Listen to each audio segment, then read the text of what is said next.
Oh, yeah. From there. Kids are in there. Yesterday, took a lot out of it. Believe it or not, I think later on in the afternoon. Did he get his car yet? Right, this is what I'm, He won't get it until turned off. I don't know your way, but up my way, it's a pretty good shot. I know. 4:30. He put, show me that. At least I'll get anything done.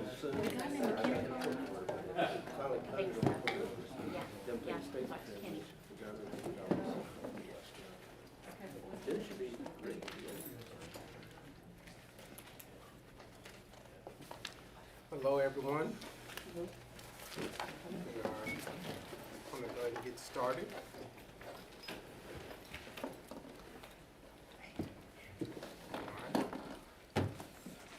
Welcome to our May agenda briefing. Good to see you all.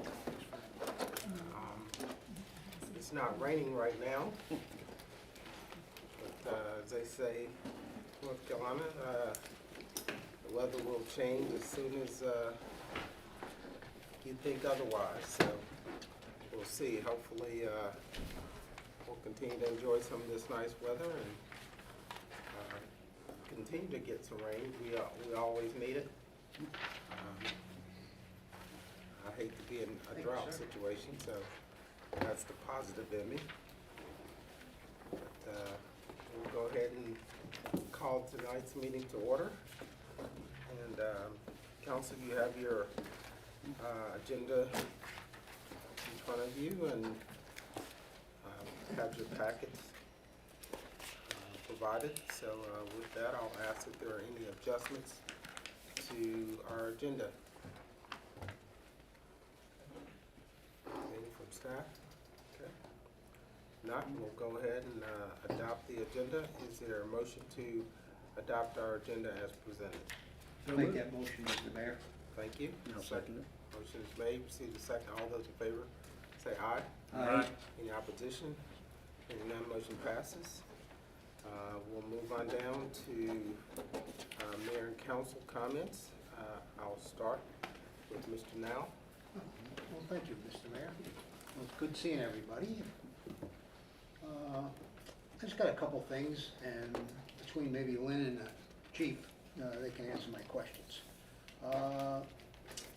I've noticed on occasion, coming back up on Old Mountain Road towards South Iredale High School, the speed thing, and this was a thing a couple even years ago. Depending on its mood, I guess, whether or not it wants to work. I'll come from Hickory 2 or 3 days a week maybe, and sometimes it's working, and sometimes it's not working. Any kind of answers on that, or how we could kind of get it to work properly? I haven't ever heard anything about it not working before. This is the first time I've heard anything about it, so I don't know. I do know radar, depending on if there's multiple cars, if there's like a car coming south and a car going north on Old Mountain, it may bounce between the two cars, and so it's not getting a good solid return signal, and it won't display anything. Right. Well, I'm coming home late at night from a baseball game up at Yeah, I'll Hickory, have to so have it checked nobody's out. on the road. Yeah, we'll have to have it checked out. Okay. I was just now, I'm not. Because there was, before you were chief, sir, there was a problem with it, Okay. okay? And then I guess we paid to fix it, or what? Okay. Do we own them or rent them? No, we don't know. We own them. Okay, cool. Thank you. And then Lynn, I just have two questions in there, kind of real easy. When's the date that the food truck ordinance starts? Well, We sent out a letter 2 weeks ago giving them 30 days to comply, to come in and apply for their permits. So Okay. we've sent those letters out. so by July 1st, that would most likely start, In the next right? 2 weeks, yes. Okay, so then it'll be 90 days. Say, let's just use July 1st as a date. Hopefully, yes, hopefully before then, but we've sent the notices out letting the food trucks that are out there know that they have to come to us and apply for those permits. Okay. We've already had a couple people comply, so we're working on it. Good, good, well, thank you. And then the other thing is, I've noticed some other trucks, not food, but vendors. One being a clothing truck. Do we have any kind of, not rules or regulations, do we have a permit fee for that, or? Other than our transient merchant license, we do, that's how we would regulate that. So they do have to come to us for an annual license or permit to operate, but it does not fall under that food truck ordinance because it specifically said food vendor. Right. If you'd like, if the council directs, we would be happy to go back and make an amendment to include all mobile vendors, or an addition where we are doing something to regulate those, but right now, they just come to us for that transient merchant license. Right, and the one that's kind of been in town for a little bit, they have one? Yes, sir, Okay, because I noticed it's not a clothing store that's within our town. that is correct. It's out of town. So, okay, all right, thank you, Lynn. You're welcome. I'm good, Mr. Mayor, thank you. All right, Mr. Harris? Well, I look around and I don't see Adam, so I'm assuming he's out running that new jetter he got into town. It's kind of neat to see all the whole crew out there, there's like ants crawling all over that jetter and checking it out. And it's a nice piece of equipment, and I think they said they were almost to the point of trying to make the other one go, just do emergencies and get their minimum, so like it's just in time to finally get here. But they all seem to be really pleased to learn how to use it. I'm assuming they've operated by now. Out there like that. The other one was, I want to thank the chief for sending out a nice introduction to the 3 new officers. I haven't seen one just a while ago as I went by, coming over here. I thought it was kind of neat that 2 of them you mentioned had come to us looking at seeing where it's growing and what kind of people we have working our town, they want to be a part of it. And I thought that was pretty daggone impressive. Which led me to a challenge for you and the town manager. I was sitting there this afternoon reading Southern City, which is the League of Municipalities magazine we get. In the back page, Cary was named the best place to work in North Carolina. And it talked about how the town's growing and everybody likes to be there. And I thought, maybe we need that challenge for you 2 guys. So Cary got it this year, we need to get it next year. And then last, I'd like to thank Andrew for setting up the cartpo training. Hope we get several people to come to it. I think it'll be good to understand a little bit of it, because he's gonna get DOT person there too, see how we score, what's going on with 21 and some of these other things. So I think he's got it set for the 31st at 2 p.m. And that's all I have. Ms. Harris? Just have a couple of things. I thought still anyone's thunder, but May is Mental Health Month. And I hope that people will continue to get assistance when they need it. We have a lot of strong people who need assistance and sometimes are in denial, but I just hope that we continue to heal as a whole nation from mental health issues that people are dealing with, sometimes coming from childhood. So that's my little spiel. I enjoyed the Truett meeting, I called it the Truett meeting, on the other night in Mooresville. I actually ended up meeting someone who actually knew my husband. That's a small world. My husband used to teach him in his drum lines a long time ago. And we found out our mayor had won a big award. And I'm sitting there talking to the mayor. He's just so humble, hadn't said a word. And the guy let the hat out the bag. So congrats to our mayor. And I don't know what the exact award is, so forgive me for that. I know it's been out there for a while, but I just wanted to acknowledge the signage out, the new sign out there. It looks so good. I drive by it every day. I'm probably gonna wreck one day looking at it, trying to read it, but it looks very, very good. I just wanted to acknowledge that. Mr. Oxford? Yes, also, I do agree the sign is looking good, but also the banners for our town events, I think have greatly improved over the past several months. Just saw them, got another good look at them today, up by the fairgrounds. They just look very good, very, very impressed with them. I am also looking forward to the cartpo training. Also have some meetings with Central Lina coming up, hoping some good things for our town can come out of that. Got some high hopes there. And also wish everybody a happy Teacher Appreciation Week. I know that our educators don't get the recognition that they deserve, but hopefully they'll get a little taste of that this week. So that's all. Thank you. Mr. Hinkle? Well, certainly enjoy hearing the others, both asking questions and doing congratulations and making positive comments, and I concur, and I'll just repeat what Felina said concerning the mayor's nice award from the North Carolina Retail Merchant Associations. And, you know, I want to congratulate him again for that. Luther Moore Governmental Relations Award, very well deserved, and can't think of anybody more deserving of it. And with that, sir, I'll pass it on to you. Thank you. So first of all, I'll start in some of the comments on the signage up there. I had a lot of good comments about new sign, and so appreciate everybody digging in and getting that taken care of. So people are noticing it, so good stuff there.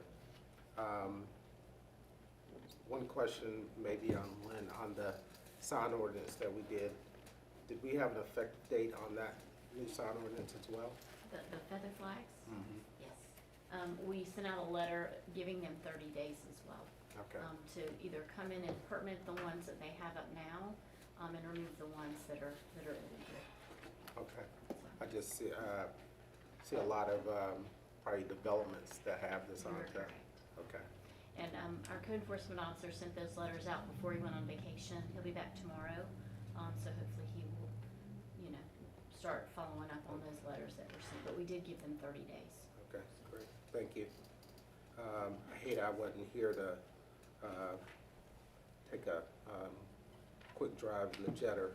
I assume there was others who they would partake, but I appreciate Adam and the team and Mr. Wyatt reaching out to everybody, get a chance to see that vehicle, and hopefully we'll not have to use it much, but at least put it in and get use when we do need it.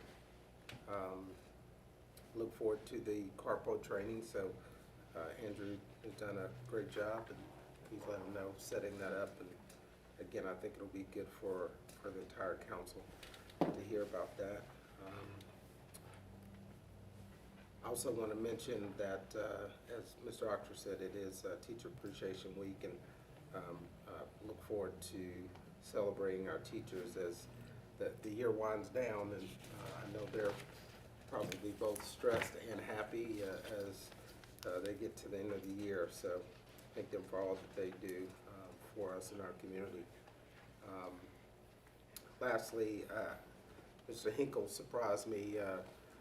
North Carolina Retail Merchants was able to provide me with an award, and Mr. Hinkle represented the town in a video. And so, again, I appreciate all the comments and appreciations, and I owe him big time because he didn't call me and tell me he was doing that.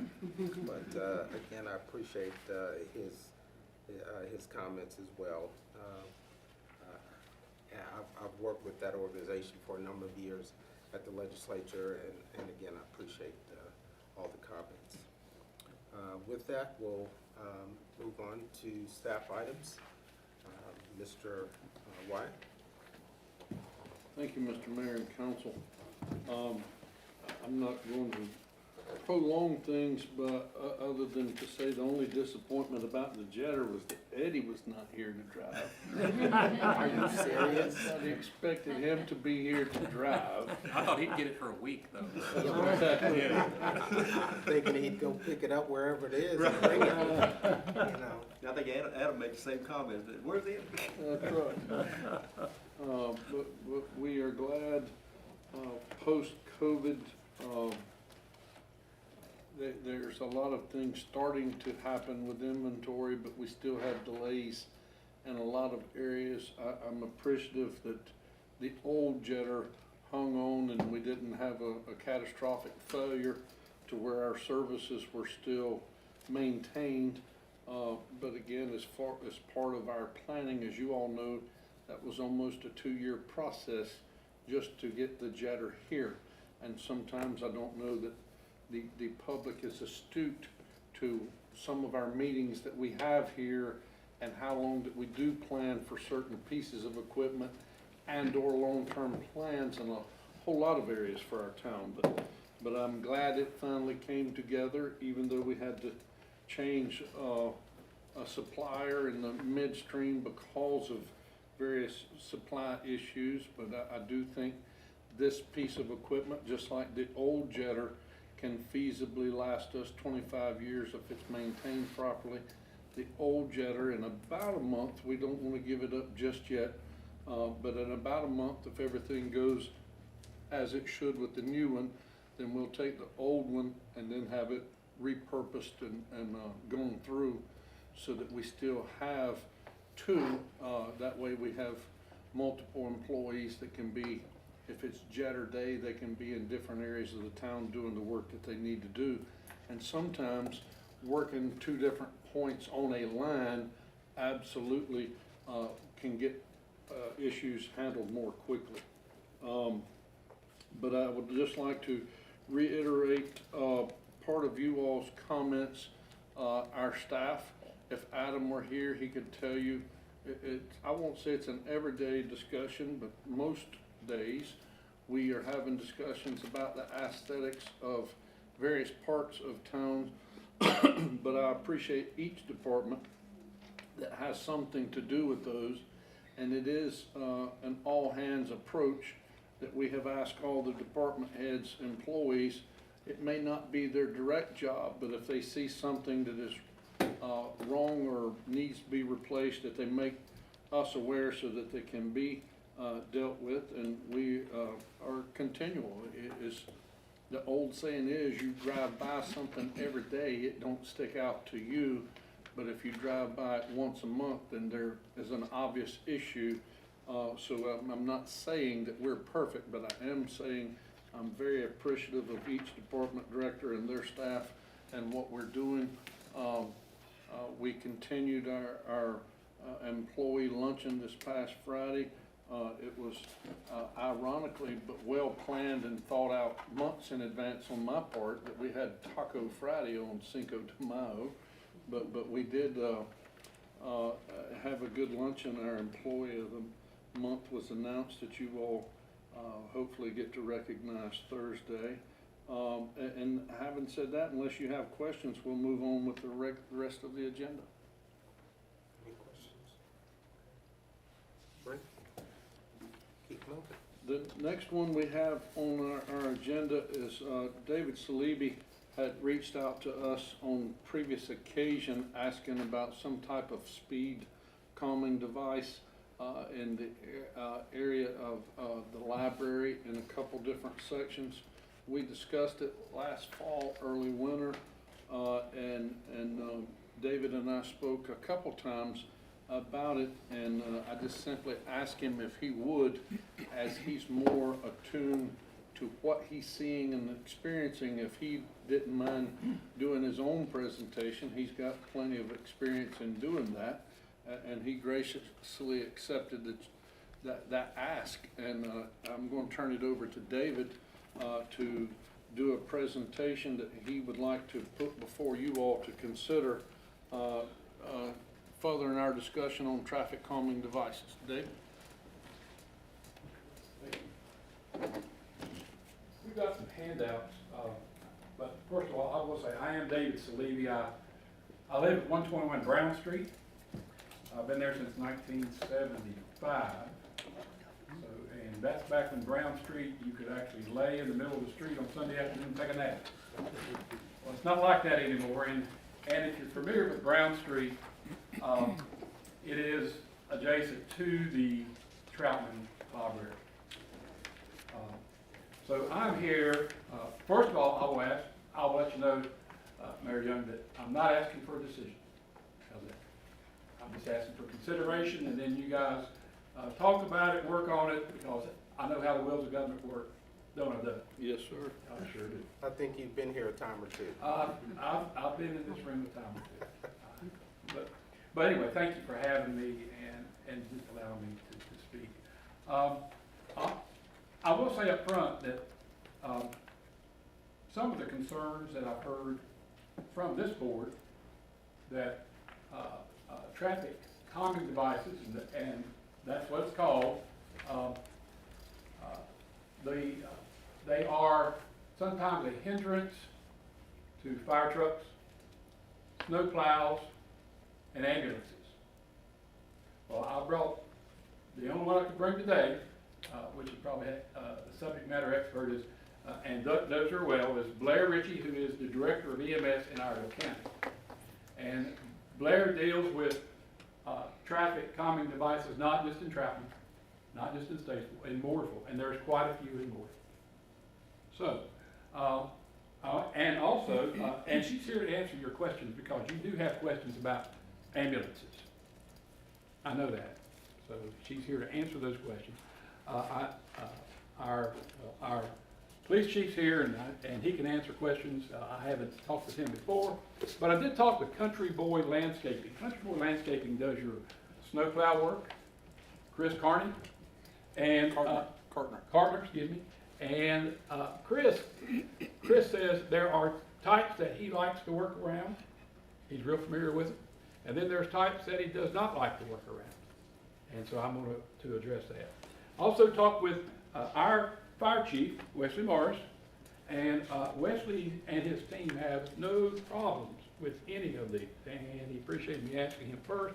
He asked me to convey to you that he has no problem with traffic calming devices. Now, you're moving quickly through the handout, so you're really stealing the thunder, but that's okay, Paul. And I can call Paul Paul because Paul is family. Paul and I both were on the town board about 1983.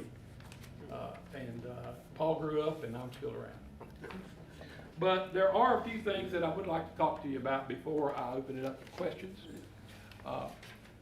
Next slide. There are different kinds of traffic calming devices, and the word traffic calming devices comes from the North Carolina DOT Engineering Department, but these things came from your town engineer, Benji Thomas, with West Consulting. There are speed bumps, humps, tables, they're all in the same family. What it does is raises the elevation of the asphalt just 3 to 4 inches. Doesn't take much to get your attention. There's traffic circles, there's neck downs, road narrows, bump outs, speed circles, direction changes like the diversion or diverting diamond, I think. Is that what it's called? Inverted diamond. But whatever it is, but all those, their job is to get your attention and to slow it down. So those are the devices that are available.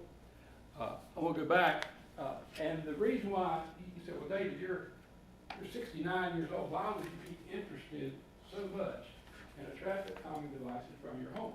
Well, I'm glad you asked, because now, after all these years, I've got a 6-year-old at home, and he's very, very active.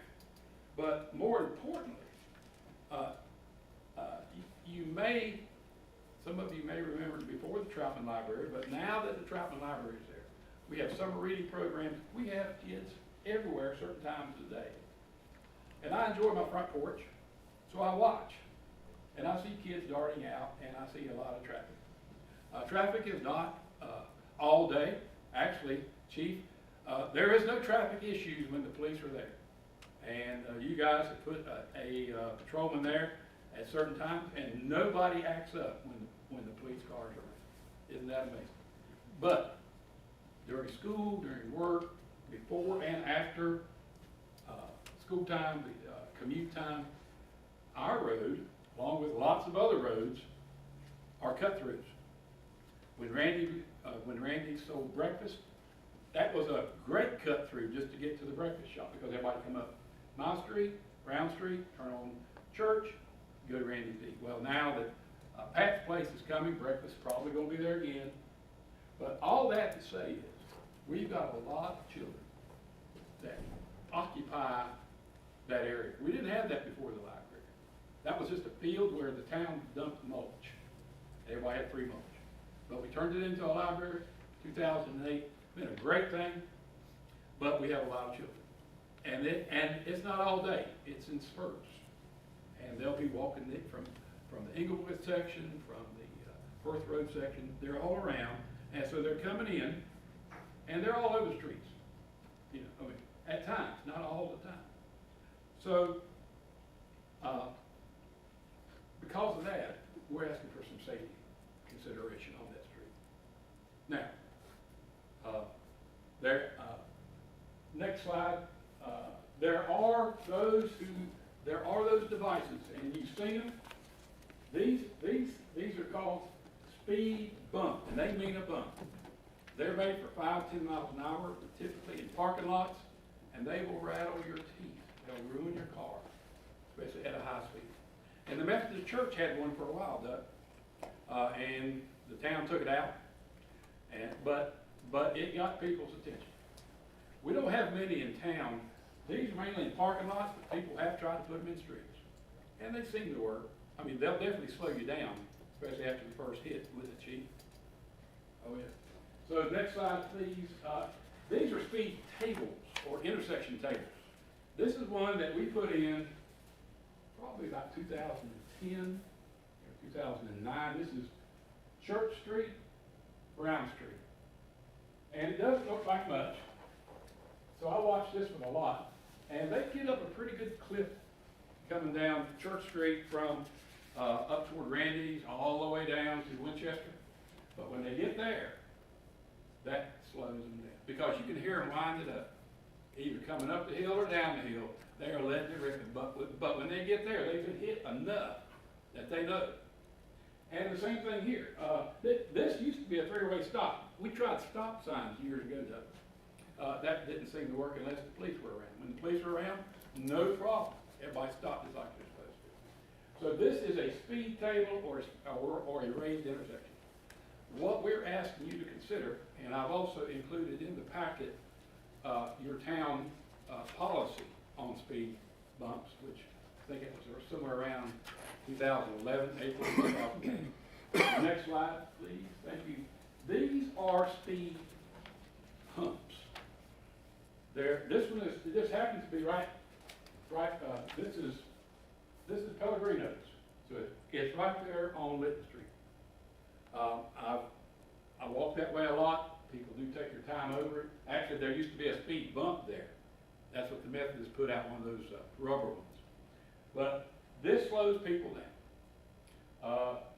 The town goes through and paints the little triangles on it so people can see it. The other thing that Country Boy asked, that even these, they like to know where they're at. So I've got engineering drawings from West Consultant that tells you how to build these things. This one's about 8 feet long. Some of them are up to 12 feet long, and they peak out at 4 inches. That's about all it takes. And it's enough where when you go across it, and then you're back down. But it does slow the traffic down without tearing up people. That Country Boy asked, and you'll see it in your drawing, that where these are, they need to be marked. Not just for snowplow, for ambulance service, police, fire.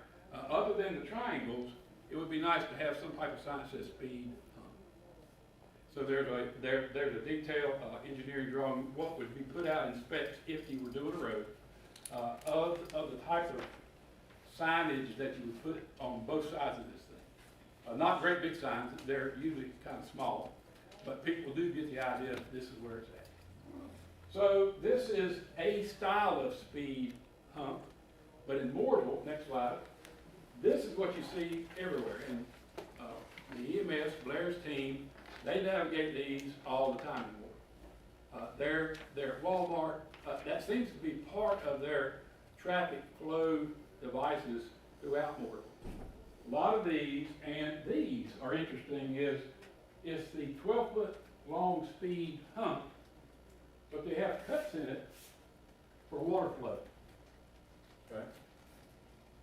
So it gets your attention without pooping water up. Okay. And those are around different places, but they work. So that is what we're asking you to consider. I would have brought all my neighbors, but I'm the only one that lives on this street. The other house is a rental, and nobody's there, so I'm it. But I've been there a long time. So this is your speed hump, that piece, and then your next slide kind of gives you an idea of how you would put the signage. I think this is a bit much. Double signs every 200 feet. Well, that's 200 feet to put you down around Gene Holloman's house, and up well above my house. But there's some type of signage to let the people know that it's there. You're coming up on it with a snowplow. You're coming up on it with an ambulance, fire truck, or such. Next slide, please. This is a detail that I got from West Consultants, just how you would build it. This is a 12-foot one. Some of them are shorter. I've seen 4-foot, 8-foot ones, but they usually peak at 4 inches. About that much is, but that's about all it takes. It gets your attention, it doesn't tear up your vehicle, it doesn't hinder emergency response, and it's also navigatable with a snowplow. So, let's see, do I have another slide? Yes, to kind of give you an idea. Different speed calming devices are rated at different speeds. And Benji could certainly get you that if you decide to do this. Next one. There we go. This is the area of concern. Brown Street, this is where the speed table or the raised intersection is now. Okay? This is West Avenue, which is a 4-way stop. No policemen around. It's a real nice drag strip down West Avenue, certain times of day. We get a lot of traffic. Nothing we can do about the housing right now, so that just means more people are using it as a cut through the school. But Brown Street is the one that has sidewalks on both sides. Kids walk to the library here. Most of them, instead of going this way, they actually go down the steps, sidewalk, and go in for summer reading programs, after school events, different things. So as I was talking with your manager, there are 2 power poles right here, one on each side. One's telephone, I think, one's power on those. Yeah, telephone on the library side, new power on this side of the street, which would be the east side. Asking for some type of consideration to look at a speed calming device. This is about mid-block of a raised speed hump, 8, 12-foot, whatever, with appropriate signage. It can be put over top of existing asphalt, so you're not tearing asphalt up, and putting more in. And this is right about where your poles are right now. So that's kind of the overall. This is where I live. This is a rental house, and that is it. Nobody else lives on the street. It's been a pretty quiet street, but I realize that traffic is coming, growth is coming, and you guys are doing your best you can to manage it, and we appreciate whatever you can do for us. But my request today is for you to consider working with your manager and your staff to possibly put in one there just to see how it works, and hopefully you'll be able to integrate it into not just here, but other places in the town as people are asking about speeding and traffic and all, because we've got a great police force here. There's just not enough of them to sit on every street. They can't get on Patterson, Paul, and just sit down there all the time. But just consider it. I will tell you one little story before I turn it over to questions.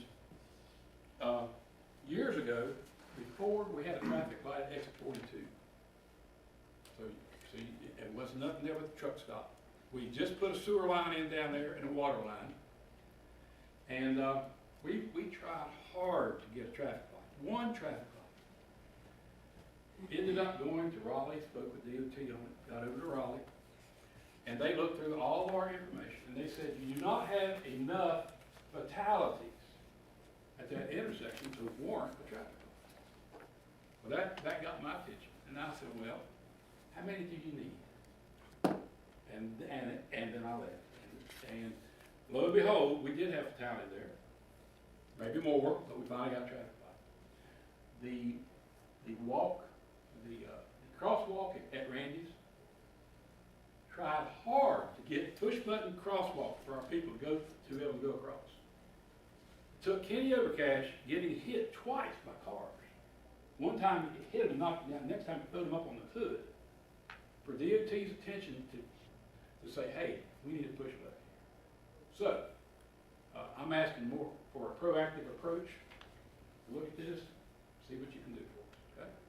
So, with all that said, I brought Blair because some of you, I know, have concerns about ambulances getting across that. And I've already told you about fire chief and country board. Thank you, appreciate it. Absolutely, good presentation. We'll open it up real quick. Any questions for David? David, is the library on board as one of your backers with this also? I have not talked to the library because they are, I'm sure they would be, but I did not talk to them because their address and their frontage is not on this street. Gotcha. Thank you. But I can get back with you if you need that. No, I mean, it's not a, you know, Yeah. to me, it would just kind of really just, you know, because, you know, that's our library. And, you know, if they're supporting it, you know. I can certainly get that information to your manager. I can answer that, they are, and, their library director now used to actually be the Troutman library manager. And she recalls numerous incidents where children are gonna be children and they just run out into the street, and that's her concern. Even though the four-way speed table is at the other end, sometimes there's activities outside, or a parent will be going out the side where Mr. Sleeby's house is, and she just recalled several times when we discussed it last year, but she was in support of something. Well, thank you. And just to remind you all, they are anticipating a library expansion at some point in time as well. So Right. if that occurs, then there'll be more traffic there as well. Other questions for Mr. Sleepy? Josh, what's been done down there so far as involving the police department?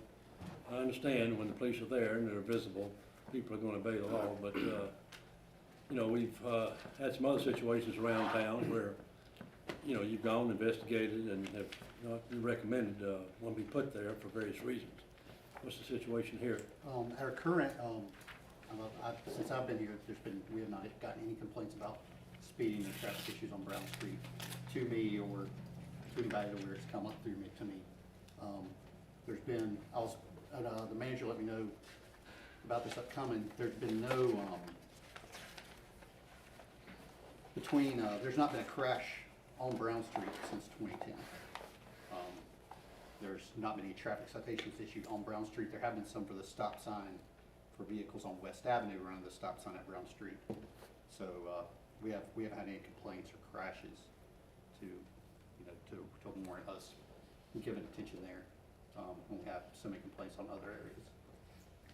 Because we did have, the same request for West Avenue, right? Yes, and it is, and we had the request from West Avenue, and it's still, the officers still go up there and it continues to be a speeding problem. Our top complaints are received from West Avenue and Eastway, and the officers can go out. This morning, they went out, ran radar, and could stop 5 or 6 cars in a row. Today and tomorrow, people continue to speed. West Avenue is the same way. Library folks, have they called you, said anything to you, you know, complaints from parents, the children, you know, people seeing things and coming in and telling them, you know, kids are apt to maybe, you know, they're out there, they're maybe running around, apt to We haven't run the had any- street, you know, anything like that from the library part? No, sir. We haven't had any complaints on Brown Street from anybody to the police department. I mean, I'm trying to, you know, I don't doubt what David's saying. I don't doubt it at all.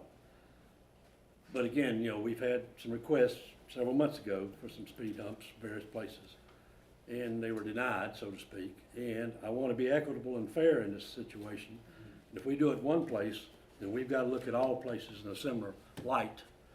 And that's, you know, again, I'm not doubting what he is saying, but that's my dilemma here, is I want to be equitable to everyone in town who has similar situations on their streets. You know, someone on West Avenue, you know, they see this on Brown, they can come up and, you know, even for David, you know, they use that for a drag strip. And I know, wife, before we got married, used to live on that. And that was, you know, back in the 70s. It was a drag strip then, going over to Inglewood and so forth.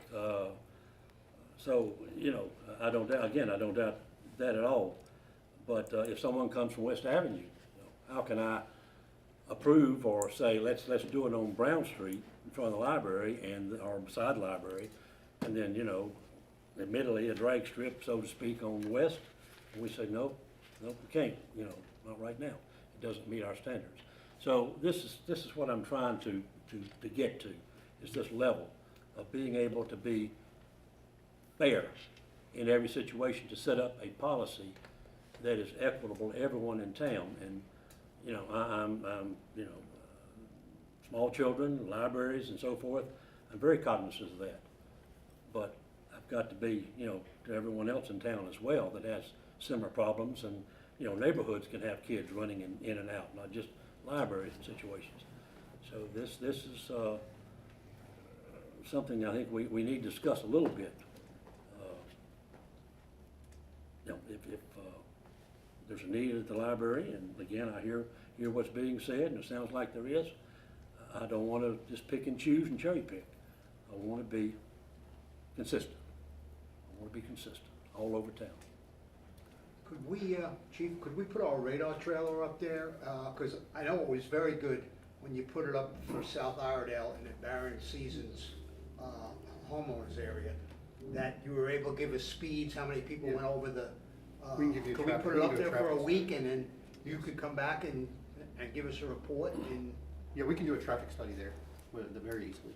I mean, that would be, I think, a great suggestion, and it would help with Paul saying that we would have facts. Yes. Right. And I guess I was looking at the policies in the back, says you have to have an average daily traffic There you volume greater than 500 or less than 4,000, and the street must be 1,000 feet in width. Took my question. I think that section about Brown Street's 188 yards, plus or minus a little bit. And unlike DOT, my standard is not a fatality. You know, agree. I mean, you folks have heard me for years talk about down there where old Murdoch tees into 21, right there across from Walgreens. You know, that's the only way we're going to get a traffic signal, unless someone's going to have to die to get somebody's attention from Raleigh.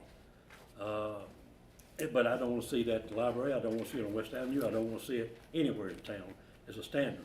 But at the same time, I do want to see to where it's a true need, it meets our standards as we've tried to do in our ordinance, then do it. Well, obviously, the question would be, you know, to what degree of a calming device do we need? Or if it doesn't meet our standards, then we just have to fall back on speed limit carts, trailers, or at various times of the day and evening, a police officer just sits there. And, you know, I know Statesville, when I was going to Statesville, they used to do that quite often. They were just, you never knew where they were. You know, as David mentioned, if they know the police officer's there, yeah, they're gonna obey every traffic signal and law and so forth. But if you move them around and they don't know what time of day or evening, you know, you can maybe go by at 8 o'clock in the evening. And I know when I was going to Statesville, and there'd be a police officer standing there. You may be there at 8 o'clock in the morning when you're going to work, or some parents are taking to school. So, you know, these sort of tactics as well, so that people don't know, and they can't. Well, you know, it's the middle of the day. The police are not going to be around. I can, you know, or some, you know, or it's another time of day. I'll have to be more careful because I know a police officer is going to be there. So, you know, these types of things too that you know, we can consider. But you know, I'm not looking for a fatality before we do anything, but at the same time, you know, I am looking for consistency, I guess is my key word in this situation, so that I don't have to justify to someone else why we're not doing it on this street when we did it on somewhere else. And it's a similar situation. That's, you know, I'm looking at you, but I'm speaking to everyone. Yeah. Right. What, hearing the police chief and David and several of you all talk, one of the things y'all may consider for us to explore or check further into, the opposite end of Brown Street has the four-way speed table there. Especially being, as the chief said, we've had several stop sign violations on West Avenue at West, and there continues to be a speeding problem over there. That may be something that we consider is a four-way speed table there to encompass the whole intersection. That would at least stop some of those stop sign violations there, and maybe stop some of the racetrack, if you will, dragging that some people are doing. If that seems to be effective, at least in that portion, it may lead to more on out West Avenue as you get down in the bottom or on top of the hill where the explosion was the other night. But in those areas, but especially being as it's documented, we've had some speeding and stop sign violations there. It may be a good thing for us to explore, to at least do it at that intersection and see how effective that is. But I certainly will follow you all's direction, whatever you suggest. I was thinking the same thing. I think you might accomplish a couple of things. One is the cut through that Ms. Salibi mentioned coming through on Brown. If you put that four-way table on West, you might reduce some of that. I can see that they might still build speed through there, but you're gonna slow them down at some point. But you're also gonna affect the fact that sometimes when people start to see or at least feel a speed bump, they don't know when the next one is. So that starts to slow them down automatically. But that might be at least one of the first that we start to look at that. My other question is, do we have an idea what the cost is to put in either type of speed bump? And I know that I've been in communities, I've seen some others, and but any idea on cost? I honestly do not. I know the little, like the one David was talking about that used to be over near the Methodist church, those things are about $600 or $750 a piece.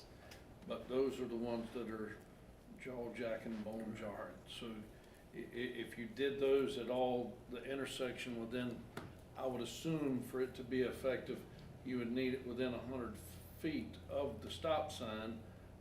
But that, if you did it that far back, that don't mean they will still stop at the stop sign. I don't know that type device would be effective, but other than that, I don't know. Do you know any of the? They make a speed hump, not a bump, Sure. that you can mount on top instead of making it out asphalt, Right. just to try it out at different places. I can certainly report back to you all with some different options like that. But Yeah. to do the whole intersection, I think the asphalt on top of the asphalt would probably be the best for that four-way stop sign intersection now. As David said, they tried that at the other place with three-way stop sign, and that didn't work. Well, obviously, our four-way is not working, so I'll certainly get some prices and report back to you all. Yeah, I know they make some larger than the ones I saw on there. Right. They're not asphalt, but they're larger. Maybe bring back some pricing on some of that. Yes, sir. How much it would cost us to get some of that down. And maybe we did the four-way stop at West, we could look at a little bit larger pads, somewhere else on West as well, and or, Brown or some of the other neighborhoods that are asking. Yes, sir. But at least have an idea of what that cost is. I have a question for the expert witness. Forgive me, I forgot your name. Blair Richard. Blair, okay, good. Glad I didn't guess, I would've gotten it wrong. Thank you for coming. I may have missed it, so forgive me, but it was mentioned that like service you provide, you tend to have a preference on the options that were presented to us today. I don't know if you'd care to share some of your Sure. insight there. Honestly, my preference would be what he basically mentioned, just gives a little bit easier on patients if it's not the jarring type. So if it's a little bit, a little bit more gradual, that would be a little bit easier. And just, we also have a lot of equipment in the back too, but, so yes, if we did have a preference, it would be the larger one. With the one in Mooresville that has the strip in between, Mhm. would that be a preferable one as well, or no? It's perfectly fine. I mean, cause we're gonna straddle that little area right there, so that would be perfectly fine as well. What width would you say? David mentioned, 12 foot, 4 inch, 12 foot, something like that. Is that enough to, the one over at the Methodist Church, which I don't know if you're familiar with or not, that I'm the most familiar with, sitting right here right now talking, and I know I slow down when I'm going down Linton Street and crossing that, but I'm not having to come to a stop, and I'm not, and certainly don't get any kind of a rattle or jarring of the teeth out of it, but it is enough to slow me down, and I can see where it slows down others too on that street, and I'm not quite sure just exactly what size that is. But again, obviously the width and so forth, I'm looking for something that, you know, really will slow people down, you know, without knocking out the alignment and so forth, and you get the claims that go along with that and so forth. Is something like that to your, you know, as far as first responders, vehicles and so forth, is that something more that will take care of the problem as well as not create a new problem? Yes, I've heard, I think honestly between 8 and 12 will be perfectly fine. So what we have right now, so a few years back, our board did approve all of our chassis to be four-wheel drive capable, so we have basically a 4500 Dodge. And so that gives you just an idea of how large the chassis is. And so the either one will be perfectly fine, and I think that width gives you a little bit more gradual rise to the center, so I think either would be fine. Thank you. Yeah, there's all, I mean, there's all different types of varieties. I mean, anybody that's been through Skybrook, like they put some in, and those things are mountains. Like there's nothing smooth or gradual about them. It's, I mean, it looks like a half circle that they put. No, that would not be fun. I mean, and they're very wide. You know, I mean, I think probably all 4 of my tires are on it in one time. So, I mean, I do know that there's all different types of flavors and varieties, but I think that's just something we need to be mindful of if we are going to go down this direction. We Because those appreciate ones in that Skybrook mindfulness. are a nightmare. Well, we appreciate that. Yeah. So thank you. I think clearly there's a safety issue that we need to address in the town. I think that's the bottom line. And any way we can address, you know, kind of the ongoing safety issue. When you want a walkable community like we talk about, you're gonna have to reduce the speed some form or fashion, especially on the town street. So again, I appreciate Mr. Sleepy bringing that to our attention and sharing his thoughts, and we'll definitely continue to banner it around till we get a solution. Thank you. Thank you. Thank you very much. Thank you. And thank you, Blair, for coming. Come anytime. You take a good picture with Senator Sawyer. I saw that today. You're good. She's great, she's wonderful. We had a great legislative day, so I'm glad you saw that. Thank you. Mayor Young, we probably won't come back much. We have our own field of commissioner meetings. I Hey, I understand. appreciate the pleasantness of your meeting. Yeah, very nice.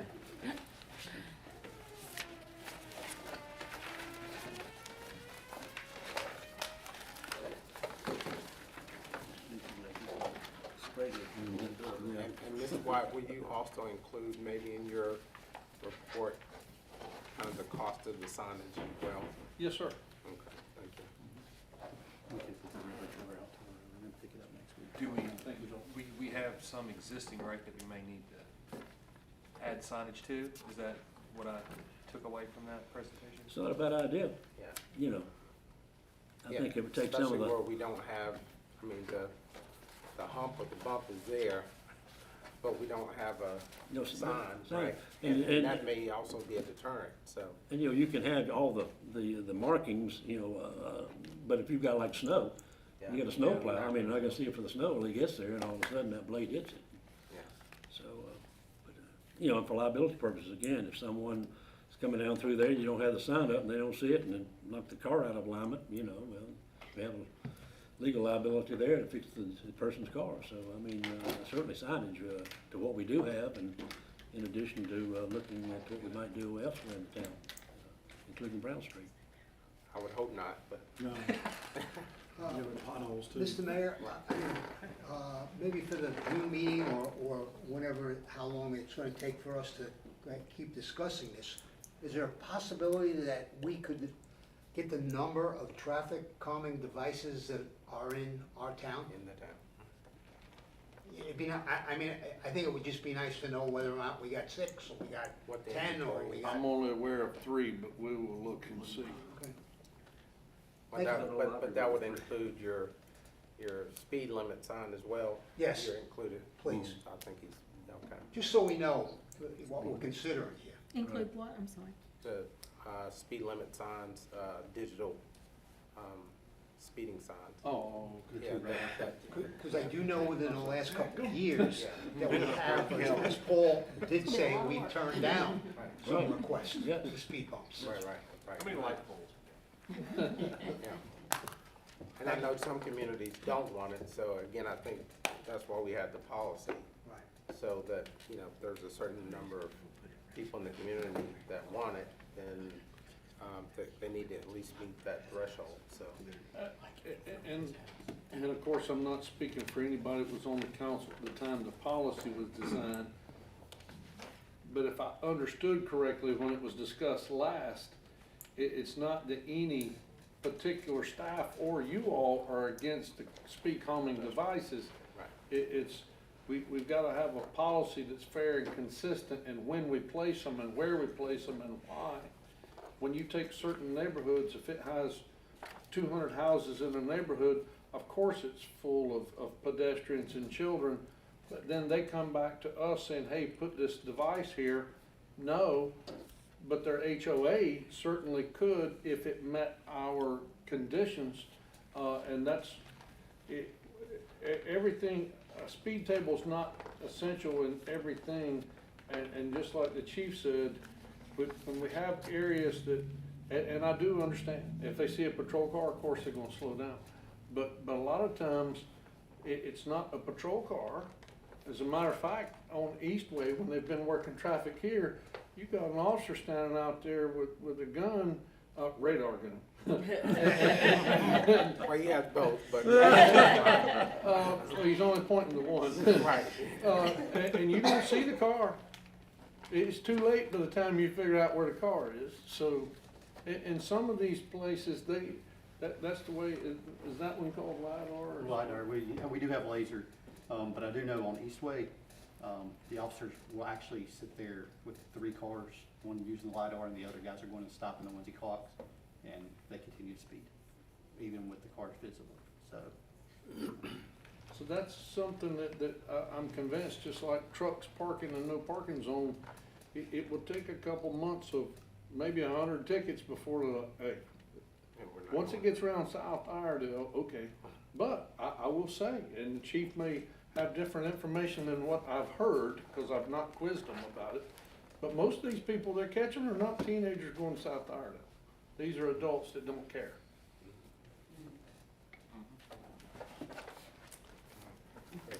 All right, thank you. Yes, sir. Next item? We're going over the, agenda for this coming Thursday. I would like to, the sheet that I passed out to you all, if you all would consider please adding this to your consent agenda. And the purpose of this, well, I'll get to it if you all will agree at number 9, but, approval of Houston Road, building elevation, that's, recommended by Design Review Board. You all have any questions on that while Lynn's here for the consent agenda, item number 5? My question was, I was looking, is that one that they've approved it? They have, yes. Okay, because I couldn't find it, I was looking to see it was actually approved. It but was. I couldn't find that piece where it said that. It's just that one that was that concrete slab that we annexed, right? That's- okay. And then number 6, is food line approval of building elevations for a multi-tenant shopping center. That's down below exit 42.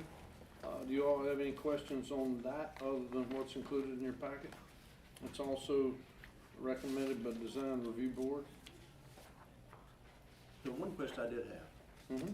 the food line it's up above that, home improvement road. So it's not down there next to 21, it's up there, right? That's Right. correct. So it's the next property, I thought he bought the lower up, I didn't realize it was above. There's Where out parcels in front of the grocery store. Whether they be below home improvement, Right, close they'll up be to down the there, school. okay, and the food line's up there. It's south, it's not north. It's closer to the It's school. south, it's closer to the school. Okay, that's what I mean, up into the, you got the, roundabout, and it says. It's on the north side of the roundabout. And it's right, even where the school is, on that level. Right. And then below us where the other parcels. Right. Okay, I thought when I went through that, the food line was gonna be down below that. No, it's on the east side That's of where all Home the Improvement apartments are Land. going. And that's what when I looked at it, I thought, I just understood it being the other way, so I'm with you. that's what I was just wanting to see about, that's what I read in there, Any more questions on that one? Number 7, amendment to town personnel policy. You all have the documentation on that, just simplified verbally out loud. That is, On the very rare occurrence that we have to discipline an employee, it has been, for whatever reason, policy for many, many years, that if employee had built up comp time, a different area of the policy says if you have time off, you have to take comp time first. So it really was no punitive value if you suspended an employee, but then they're like, okay, they got their comp time, so they still got paid. So we are just cleaning up that policy to where the punitive action, if it gets to an employee being suspended, then they cannot use vacation comp time or any other time. It's an actual loss of pay as part of the punitive action. Can you get in trouble with a paid vacation? They have been. That sounds like a great idea. They have been, yes. I always like. Chief, you're not asking him to get suspended, are you? Me and Justin are thinking about being a little, having some shenanigans here. That's why Justin said, let me talk to you, buddy. Yeah, I'd like that one where the department head can send that day, send them home before it has to go to you, and it gives them a chance to, they don't have to wait and leave them in a bad situation. Correct, They can correct it right there. correct. I like that in there. And then number 8 is recodify, approval to recodify the Town of Troutman Code of Ordinances. We had a different service that was doing it. When we inquired to speak with them, they gave us some jargon about some crazy fees, and I talked to Kim, said, that sounds ridiculous. Let's check with other options, and she did, and came back. This one offers us a lot more customer service, I guess I will say, and then allows us to go in and correct some of our ordinances. And I don't remember the one we was talking about. It was alcohol related is what stirred all this up. But Yeah. that part's irrelevant as to which one, but And this the is. charter, they didn't have the charter Correct. posted either. And So we found some errors in it. I'm sorry, what did you say? And the charter wasn't updated when it was first approved Okay. by the legislature.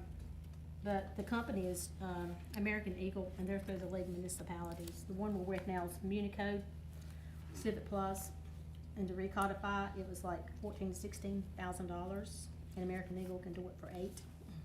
And everybody's changing. Municode's been bought out by, a company called Civic Plus, and Civic Plus is what they call a hedge fund company, where they're gonna turn around and sell out again, and prices is gonna continue to go up.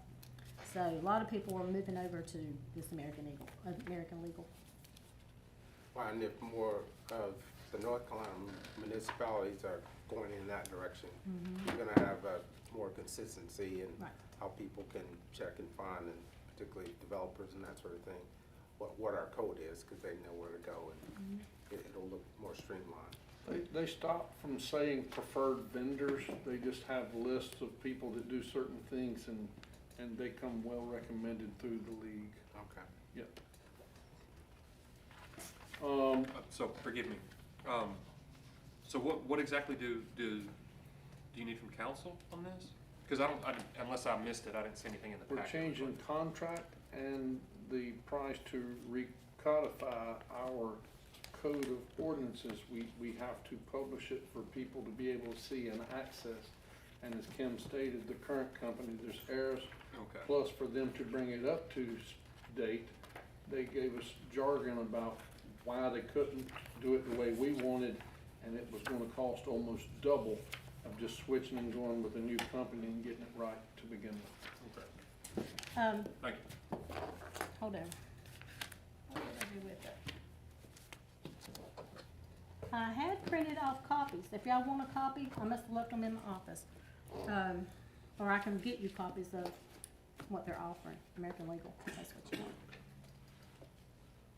Go ahead and send that to them so that they'll have it just Okay. for their perusal before Thursday. Number 9, if we can adjust these numbers for Thursday's meeting. I passed out the Troutman Parks and Recreation concession stand policy.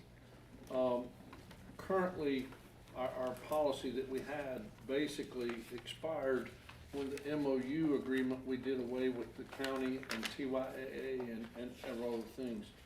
I won't get into all the history of why that was done away with, other than Troutman has grown and we started trying to be self-sustaining. TYAA over the years, for whatever reason, just failed to keep up with their end of that bargain. And part of that agreement was TYAA had the option of running the concession stand and keeping the profits thereof, which they were also supposed to translate in labor and or donations to the town of Troutman. Well, that hasn't happened. But all that has went away because we did away with the MOUs. We have a former law enforcement officer who has been working concession stands, a concession trailer, I should say, on a limited basis at the ball field area. And this policy comes from not only he, but several other people requesting, hey, can we work the concession stands? And this policy is not zeroed in because, quite frankly, we've not opened this up for something of this nature. So I admit to you, in discussion with Emily, we have it here to basically develop this as we learn, going through the process. But in looking at other policies in other towns, this is a good foundation for us to start from. It will be a limited 3-month term with this individual to use the concession stand. What that also does is, because we have the splash pad area down there, it allows us to, we will have to identify an area of the pavilion that will be for public use. If somebody wanted to rent the pavilion for a birthday party, they can, but they don't get the whole facility. They get a certain portion of the facility to have their party. We have had people wanting to rent the entire park. We don't have a policy that shuts our park down from the public. And that would be the same premise. We can't shut the whole pavilion down because we've got people using the splash pad, which is an amenity next to it. Likewise, those young people, children and adults, are going to need to cross that area to get to and from the restrooms. And that's why we need to clearly identify an area there. This way the concession stand could be open, even though it's not part of policy, just what we have talked about. Some of you all have seen the movies and or yourselves have been in that first summer job, if you will, of I can't go and work for ABC company because of their demands and hours and whatever, but I can do a little 4-hour thing here and have the first job, so to speak. So it will be one of those scenarios. They will not be cooking and preparing food. It's not inspected for that.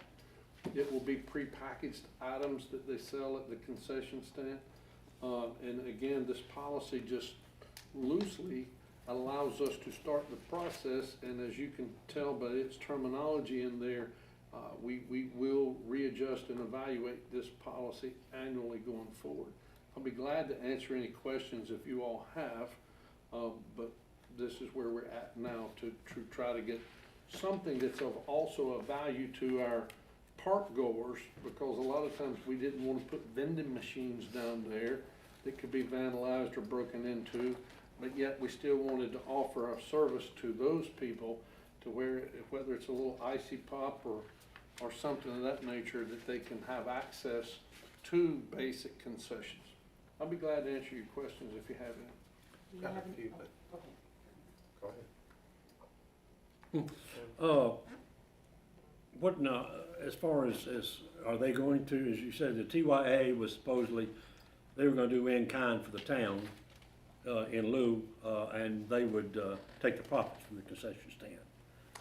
How's the pay going to be handled here, the compensation for them to operate a concession stand? We've already had meetings with them and just simply straightforward put, they did not comply with the old MOU as it were. Going forward, there's no longer going to be in kind. They will have to pay field rental rates for everything. And this is where the organization has not done the best job in educating all the participants. Some of those parents thinks it's the school's place. to provide them amenities, facilities, and/or equipment. Some of those participants thinks it's the town's place. And the reality is, it's kind of a combination effect of who has been providing and who has been doing, but the realities are, in all of the local parks around us, none of those municipalities offer their facilities for free or in-kind contributions at all. You pay to play unless you are involved in that municipality's sports league, whatever it may be. If that municipality offers sports, then of course as part of the fee for participating and/or gate fees, that's what the return is. So here, while we do have some in-town residents that are a part of TYAA, overwhelmingly the majority of their participants are not town residents. So it's not a fair burden to all of our taxpayers that we're taking all of our facilities offline for free for somebody to play, when we've got a lot of people who are wanting to pay to play at these fields and rent them. Likewise, it's a similar percentage, whether it be a travel team or whether it be a church or a school. We've had 2 different schools reach out and want to rent our facilities, but because we've had to do programming for other purposes, we've not been allowed to rent our facilities to those 2 schools. So going forward, it will be a pay-as-you-play, excuse me, until the appropriate time for the town to actually host and sponsor sports. It would be premature for me to tell you now that there's conversation of that, but I can say there's certainly a desire for that. Well, my question was the operator of the concession stand that you're speaking of, I presume we're talking about behind the counter at the pavilion, is where they would be located? Mm-hmm. And you had mentioned the former police officer, and that's what I had in mind, that perhaps, you know, you would have some people bid to conduct those concession stands, and that they would do it for, you know, or what would they pay for that privilege? You know, how would we handle that? What would be the pay, you know, for them to operate to the town? It's in this Pay out to contract, the town for them it's to in the operate contract what they would pay. $250 a month. Okay, I've had a chance to July read and that, August. so you know. It's in the contract what they would pay. Due to the time frame, no, we did not put it out for bid because of when it would start.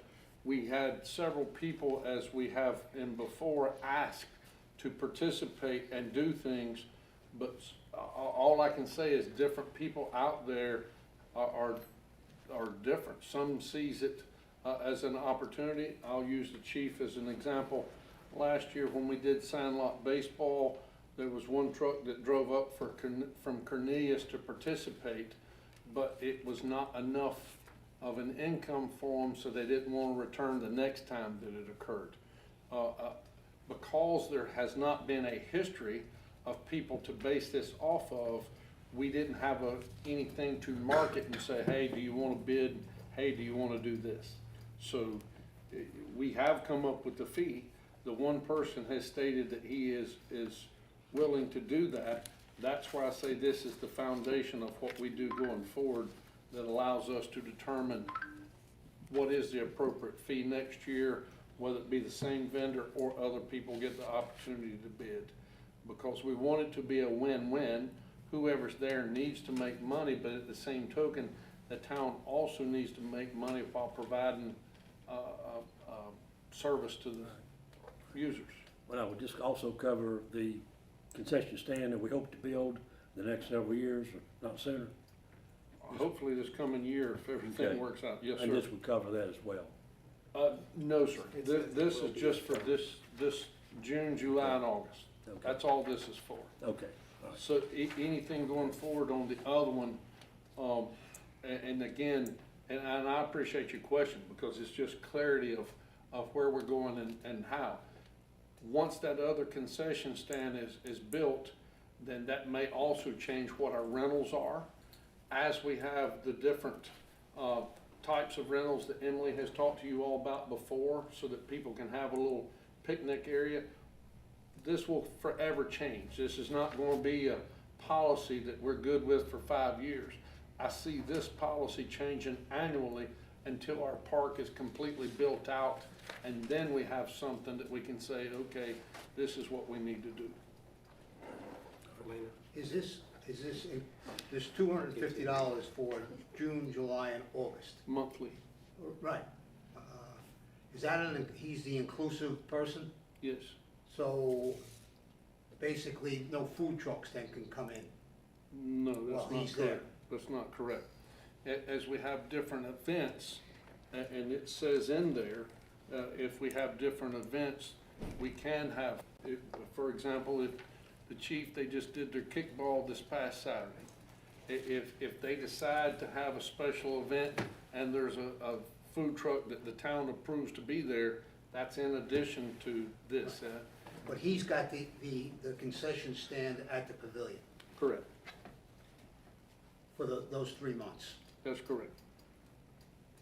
Elena? So, that was kind of my question. I was wanting to know, had you had anybody who was interested, but you did already answer that question for this year. Same vein, I've just got two things. One, like, would we have like, I mean, that's clearly June, July, and August. Like, do we have any type of like guarantee on days that we know it's gonna be staffed or like, you know?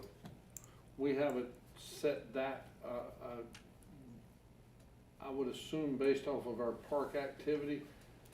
Again, without us having a history, we can't say.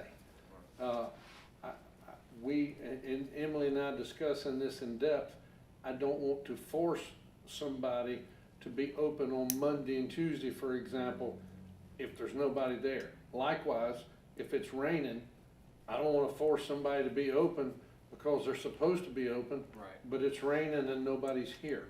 So it's almost like some of the things we grew up with. If it's bad weather, it's gonna be closed. If it's the days that you normally wouldn't expect a large crowd, it's probably gonna be closed. But we don't want to handcuff this person, but tell them you have to do these things to, even though we want it to be a constituent service for the attendees in the park, but we will clearly post notices and help, just like we do with the farmer's market, for example. This is the hours that we anticipate and help them promote that. Because again, we make money off the rental, but the bigger benefit to the town is that the citizens have that. Yeah, I don't think we wanna be in the business of saying exactly when they gotta open and close. Right. There's not an employee of ours, we're not maintaining control of it, but the fee is ours, right, yeah. And they do have to have their own insurance, things of that nature too, of course. Okay. Yeah, my only other thing would be, item C. Are you happy with the $25 fine? That just seems low to me. Mr. Oxer's looking at my notes here. Oh. It seemed like that should be $25 per hour. What you don't want is somebody just to go out there and trash the place. And it takes more than an hour of our public works and Parks and Rec to go out and clean it up. But if you're gonna at least start there, I would say 25 per hour. For consideration. I would like to just add to that per hour per employee, because if we got 4 employees, 1 hour, it's $100. Right. Yeah, I Yeah. can just see going out and Yeah. running it, having a big day, and go like, yeah, hey, $25, Hey, yeah. I'm gonna write that. Here's 30, Yeah. yeah. And keep it moving. So we had per employee, Yeah. Per hour per employee, fine.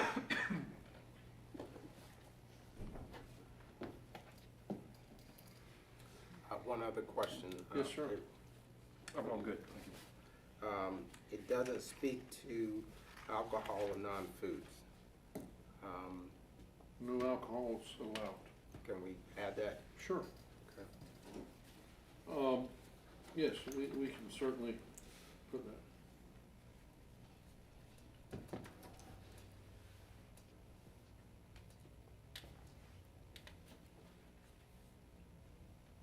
Yeah, it's Is alcohol. alcohol allowed under certain special circumstances? Or? Existing ordinance. I've not seen it. I agree with what the chief just said. Our existing ordinance already says no alcohol in the park unless it's a town-sponsored event. Okay. So I think, I will be glad to add it, but I think that already covers that. With the vendor, you might want to just be specific, that's all. Okay.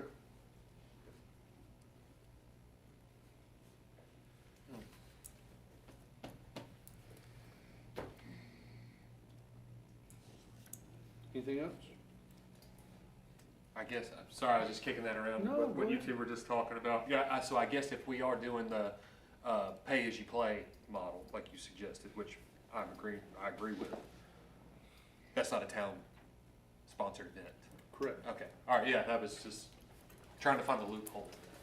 I'm with you. So if it's a party in the park, Right. and we wanted to have the town alcohol, we could do that.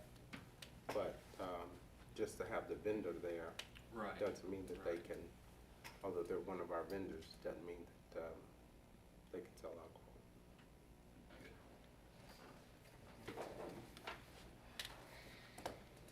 Anything else? Thank you all. One, Yes, sir. you mentioned this policy being fluid. Is that something that we should also mention, that the policy will be an annual evaluation? I don't know if that's how we speak to our other policies or not.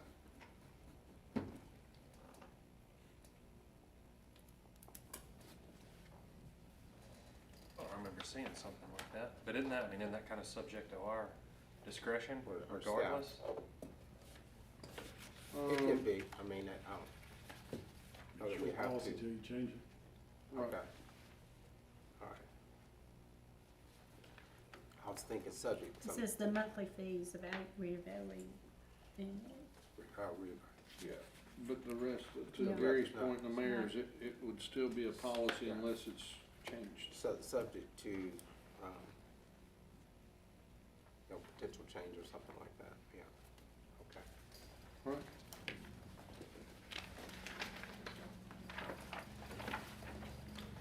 Number 9 is now 10, Employee of the Month. 11, Citizen of the Year, who's quite ecstatic. Our Business of the Year is as well for 12. Mr. Mayor, if you will review the proclamation, I think Kim said you all may have some tweaks to that. I think it looks good. That I one went looks back to it, yeah. Actually, Ms. Denise emailed me today, right before I came in here. Well, no, I got it at lunchtime, I didn't see it because it's working on a minute.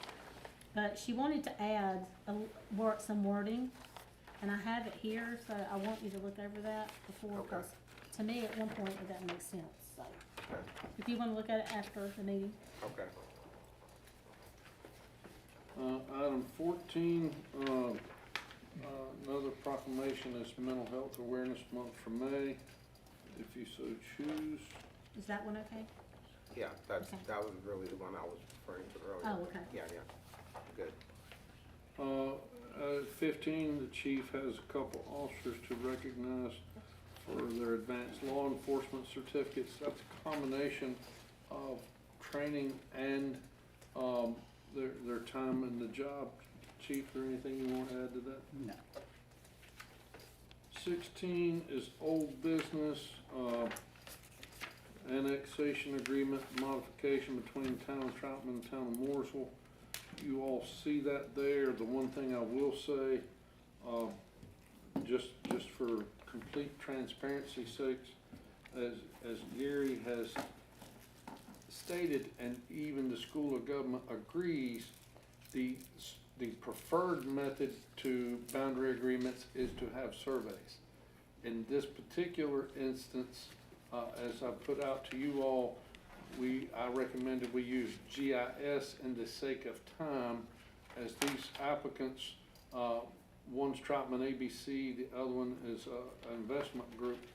They began their request over a year and a half ago for this process. school of government did state that you could clearly use GIS, partial identifying maps, as long as it was clear. I do agree with Gary that a survey is the best method, but there is nothing wrong with, as UNC School of Government said, using the GIS mapping that shows the partial and the map. Both of these properties have been surveyed. We have, if you all choose to proceed that way, once it's done, we can proceed to Mooresville. I have made numerous requests to Mooresville. As of this point, I've still not had any communications with Mooresville on the last request of us proceeding forward with this matter. I'll be glad to answer any questions. Because I know we still have Statesville to consider. The Statesville one, we are doing surveys because it involves so much land and there was nothing existing. And we had agreed to split the cost with them as it benefits both municipalities. And they, Ron Smith is actually handling, coordinating that, and that work order has already been placed. I cannot give you an update as to the timeline of when it will be prepared, but that is proceeding. I think the situation with Mooresville, so we're simply getting the ball rolling, sending what we pass to their commissioners for them to take a vote on. Am I correct there? Yes, sir. And from my understanding, as I've said before individually to a few of you all, I think from both elected boards, you all seem to be 100% in agreement. It's a staff issue that for whatever reason seems to be a hiccup on their side that I can't explain why or where. But yes, this formally, once we do it, as the mayor can tell you, in my last communications with Mooresville, it included the mayor as well, so their elected board is at least aware of the communications. And I still can't answer why staff hasn't responded. It's primarily, if there's some kind of stonewalling going on, then this will give us a passage around that stone wall to get to the commissioners to finally get a decision made so that we can get this taken care of. One of the things that happens with it, and Gary, I don't know that it's appropriate to discuss now, maybe we need to have a closed session for it, but the agreement that we have with Mooresville now expires in less than 3 years. But the wording that we also have, if we decided to do away with the agreement, then you've got to wait 5 years. So that being said, the agreement's going to expire before we need to give notice that we're not following it. So it could almost be, if this board so chose, that we proceed forward and do as we see fit to do, and it be adjudicated in court. But again, I don't think both elected bodies, it's an issue. I stress. Right. I do not see an issue from Mooresville and their elected officials. Not heard one complaint or concern. It's a staff issue.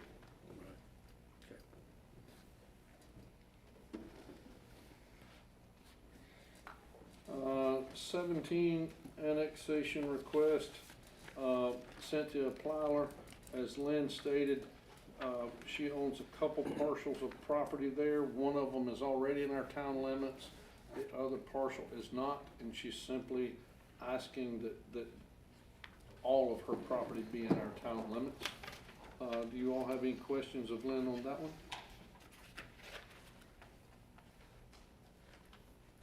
And then the last item is number 18 for amendment to the town Troutman Code of Ordinances for overgrown vegetation. This, as our code enforcement officer, has generated a lot more complaints than I generate, amazingly.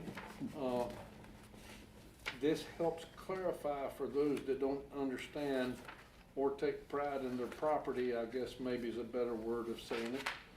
And they want to be technical, I just mow to this part, that part's yours or not. This just helps clarify what they are supposed to mow and what they're required to mow as part of our ordinances. will you all just correct the name on the ordinance? I think it's Amon, it's What's that? spelled. On which one? The vegetation ordinance. Yeah, it's not spelled correctly, I see that.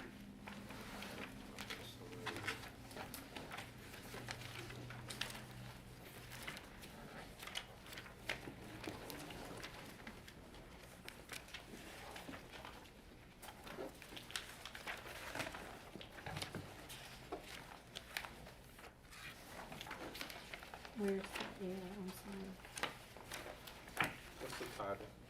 in the title? Vegetation. Or vegetative.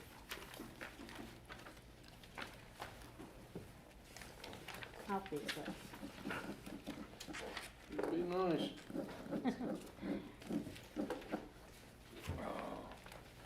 I know what we're talking about.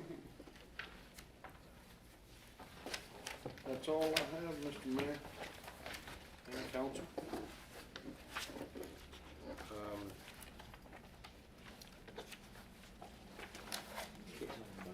While we're still on there, I know, I do have some more business, but go ahead, sir. yep, we gotta approve the consent items. Under consent, and I probably should have said this earlier, but under consent page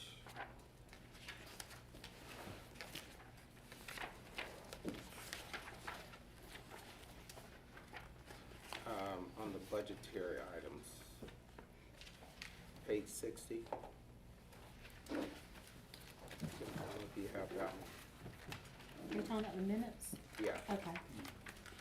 we did the budget. Administrative utility, that budget request amount, I think that just got pulled from utility revenues.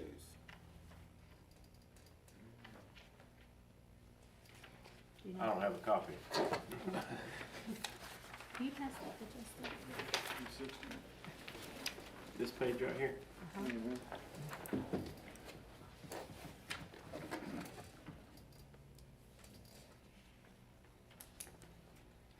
3.1. That is the total utility fund. No, I'm talking administrative. So utility fund revenues, 4.6. Oh, yes, I see what you're saying, And yes, Administrative, yes. we're gonna It's spend that all of our same figure. revenues. No, that number ain't right. Exactly. You missed it, Justin, when you reviewed it. Yes, it is.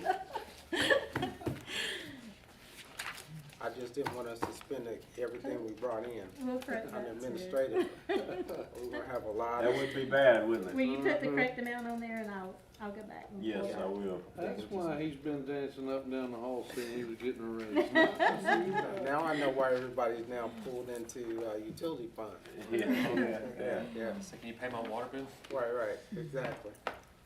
Now, if you can just fix that, Let would me be keep great. this and I'll kind of keep this page and I'll give it to you tomorrow. Okay. That's fine.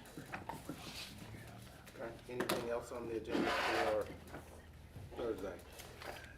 Mr. Mayor, as you pointed out, our finance officer on the, I don't know if it was him or the clerk on that one, but Both, 'cause he I would was like to reviewing. talk about the budget. As we had the budget workshop last month, we need to vote next month on the budget, for it to be effective. He has sent out a couple, one email or two, This one. explaining the different things to you all. But if you all have any budget questions, we certainly up to you all to come in either early Thursday, an hour early if you prefer. I think we have addressed everything that you all asked us to, but before we skip the opportunity, we at least wanted to give you all the option if there's something that you need to know or ask. He is still crunching the numbers that we have, before he can present the final budget, but if there was anything that you all recall that we've not addressed or answered, feel free to let us know. Have there not been any changes to what we saw? Just a few minor changes, like we were waiting on, insurance expense. So once we finally got those numbers last week, what our, rates will be, that changed some, just small minor But things. no real changes in what budgets that No, were presented? no That was material. more of a wait and see. I've asked him to find $300,000 for our new town hall building. He's not been successful in that yet. Still looking. Well, you had it in the, No, you that had was, it in the documents. it was 1.25. We need 1.55. Oh, Yeah, he's well, 300 what are you doing in here? more. So our budget meeting, this when? We don't have to have one.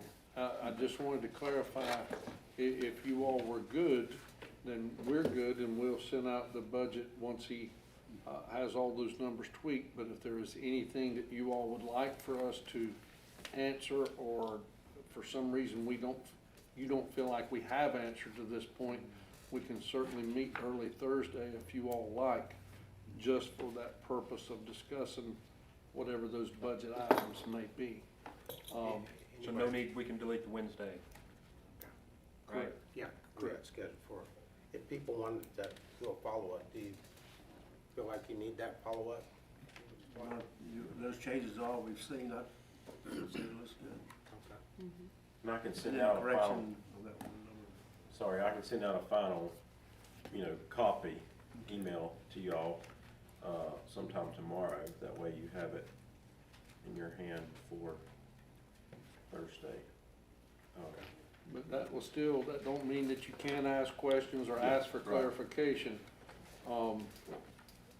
We will definitely have time. We'll just need to do it at the agenda briefing next month before you vote on the budget at the June meeting to be in compliance with our rules. But we're certainly trying. Just the reason I say 1.55, Jerry, is if you punch into the interest rate that he received was 4.25, 4.38, 4.56 or so. 4.5%. Just hypothetically, just saying, hey, what's $20 million look like? That's where it's 1.55 million annually. And again, that's just for that one line item. We can sit here and debate for hours. Well, you're gonna have this much more growth, you're gonna have this much more. By the time it's built, you're gonna have another evaluation year. All of those things are certainly variables in it. The different following, as we said earlier, to open up the meeting, to follow our plan of 10 years, 20 years, 30 years down the road of what we're doing for traffic mitigation, what we're doing for infrastructure expansion, costs, and those things. It's easy on the outside to say, well, just save this money here and don't spend it. It's not that simple. My analogy is, it's like having two children, expecting them to go to trade school or college where you don't cancel groceries and vacations until that's paid for. Amen. Other questions or comments on the agenda? I do have a question. Okay. Will the nominations be read out on, Thursday? The whole thing, will it be read out? You Yeah. can, Yeah, historically, Yeah, he does. The reason why I said that is because there is a slight change that Ms. Mary told me, and I'm trying to Okay. get that from her. And Yeah. I'll If you wanna just- yeah. let somebody know, so you can. Yeah, either Kim or myself.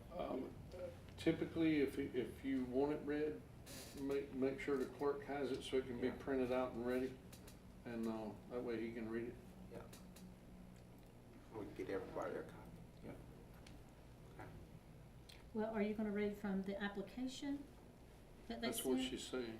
Yeah. She wants to change that. I'm talking about the other one too, the organization, you're gonna read just from that application. Historically, if I That's haven't in read the the whole packet. thing, depending on how long it is, Yeah. I've done a summary of it. So if there's something on there you don't want me to say, then prefer not to It was just one slight change, Okay. the secretary, that's something like that. One thing I found out about, I didn't mean to No, interrupt you're you, fine. Jay. One thing I found out about Miss Mary, I went by her house about 3 weeks ago. And she said, come on in here. I said, I can't. I'm smoking a cigar. She said, honey, I ain't smoked a cigar in years. Come on in here with that cigar. Yes, ma'am. Yes, ma'am. So, so we all could give her a cigar. Yeah. That could be a nice gift. I did want to mention, since Selena brought something else, Mr. White shared the House and Senate Advanced Regulatory Reform bills. If folks have any thoughts or comments about that, be great. Again, we don't have to hash it out tonight, but I will be speaking with some folks as well as Mr. White, I'm sure.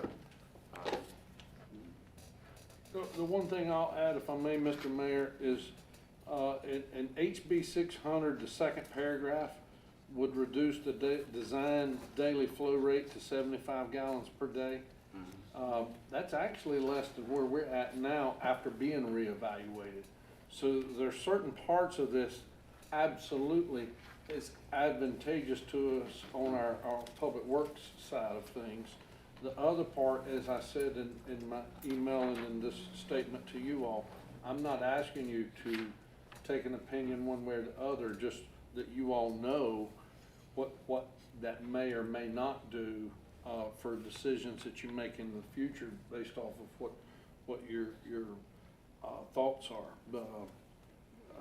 The development requirements, one of the things that we've asked is Lynn is researching now, where we've seen some developments near us do the berms in the front. That has nothing to do with this. That's more for your side and your back lines to where there's other existing neighborhoods. That berm would be in the front next to a street or a roadway, and it wouldn't have the same impact. But I'll certainly be glad to answer you all's questions if you have any about it. I don't know that Lynn has even seen this yet, and I'll forward her a copy so that she also can have an opinion. And we'll be glad to discuss it with you as you all may have questions. You mentioned berm, now what are we talking about here? I have read this, when it came across one of the weekly League of Municipality, you know, what's going on. I believe that's where I read it. And I've seen something like this and I've read the past week or two, but you were talking about a berm. Is this something to do with this or something else? No, sir.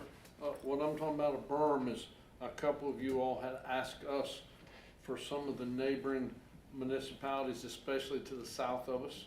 When you see a lot of their new residential neighborhoods, they make them have setbacks from the street and have a berm out front.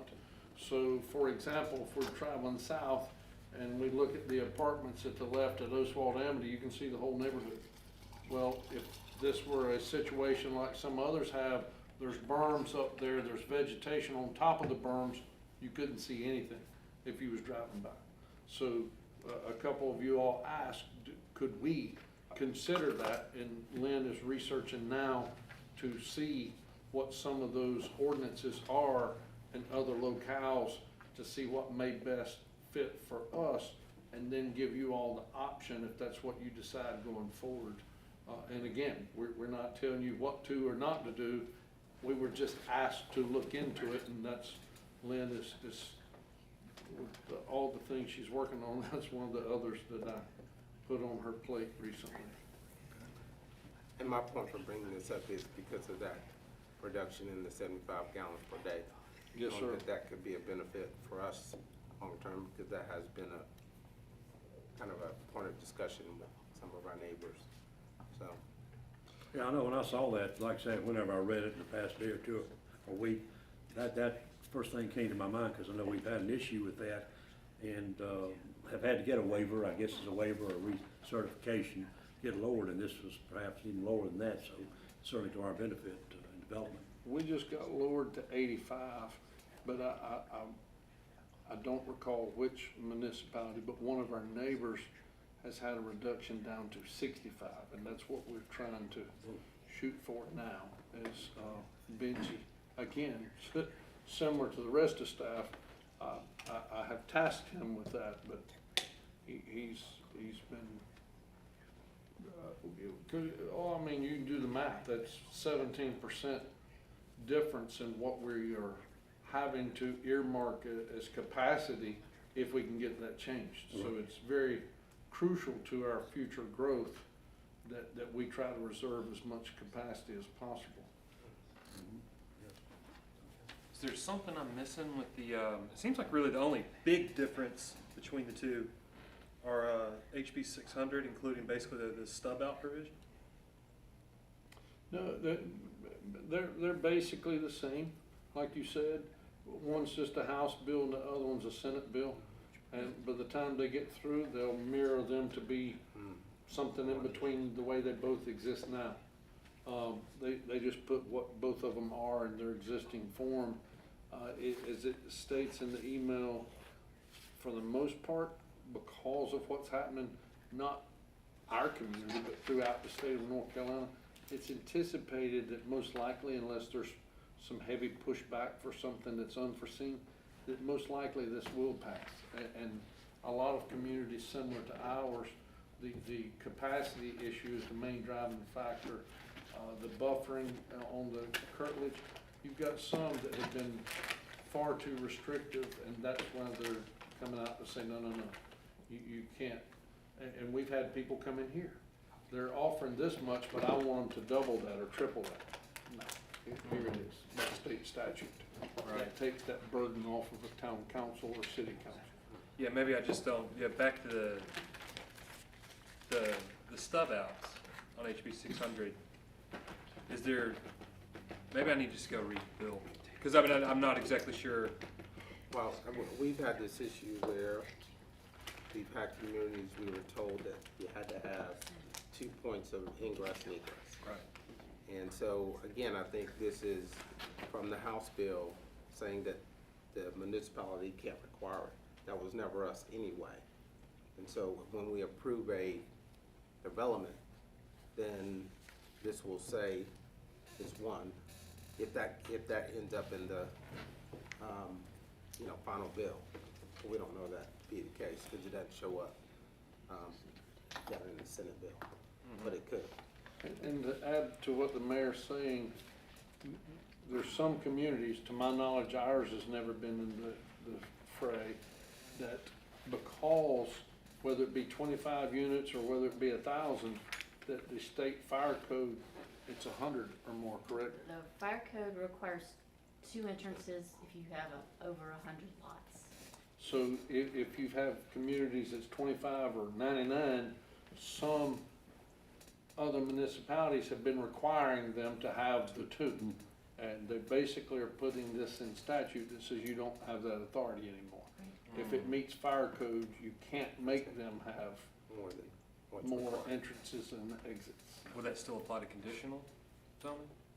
It's a No, good question. I wouldn't think so, but, I mean, in most cases, conditional is that agreement between you and the developer. That's correct. You can't just arbitrarily go, we can put it in our ordinance regardless, you gotta have 2 or more. I mean, Yeah, there's one community that had 3 for 78 Yeah. units. And with 3. conditional zoning, the developer, they can agree. Yeah, They can say they yes can or agree no. or not, So yeah. I think we could do it through the CZ process. Yeah. I mean, leave it to me to harp on probably the most least important thing on this piece of paper. No. But like, I could just see where, with the way that a lot of our neighborhoods are developing, if we don't have those stub outs, we're gonna end up Well, very, now, a stub out is different than having the ingress egress. Yeah. We certainly that's will true. continue our plan to have stub outs and connectivity. And that's, a cul-de-sac don't mean that it'll ever be developed. But if it is, we need that connectivity to the other piece. So that part will certainly be there, and it should be there for proper planning and future growth. okay, so that does not apply. Yeah, This that's is, it. this is The stub outs day are one totally- ingress egress. Stub outs are a totally separate requirement. Okay, okay. Lynn, you may be able, or Doug, either one, UDO development for what is called, not in-law, but parent-in-laws or grandparents, secondary house, behind the house. I'm trying to Accessory think of the dwelling proper units. term. Yeah. But at any rate, how is that coming along? That scares me a little bit. We have something in our ordinance that allows it. It's a very big movement. Most communities are allowing Yeah, this. but they're saying we would not have, if this, what this legislature's considering, in one bill, is that we would no longer, wouldn't maybe even have to meet setback. If we're talking about the same thing, I'm talking about the, It's two different. okay, this would be, for secondary housing, you have the main house and then you have the secondary Right, the house. accessory For the dwelling. in-laws or grandparents or the parents and so forth. There's a bill out there that takes that control of that away from the municipalities. The state would set up and control it. Okay. And this is what reading it concerns me. I take it, are y'all? I'm haven't been- familiar, it's supposed to die soon. Okay, okay. Get out of one of those. I hope so. I'll just say that and hope so. Okay, thank Is you. that tied to the affordable housing? There's also there's a separate one. That one's not dying? Sir, That one's not dying? affordable housing? The one that basically takes the control away from. I think it's going to die, but not being heard. Mhm. That's the slow death. It goes to committee and never comes out. I'll take it. All right, anything else on Thursday? Well, I had Or to over, anything so else? I need to. All right, you still got two items here. I got that changed, I just updated and emailed it to you. Okay, great, thank you. Did you send it to Kim as well? Okay, yeah, thank you. Next item is to hold a closed session pursuant to General Statute 143, 318, 11A3 to consult an attorney. Is there a motion to go into closed session? I'll make a motion. And a second, okay. All those in favor say aye. Aye. Any opposition? And the motion passes. Who do you need in? Just the clerk and the attorney.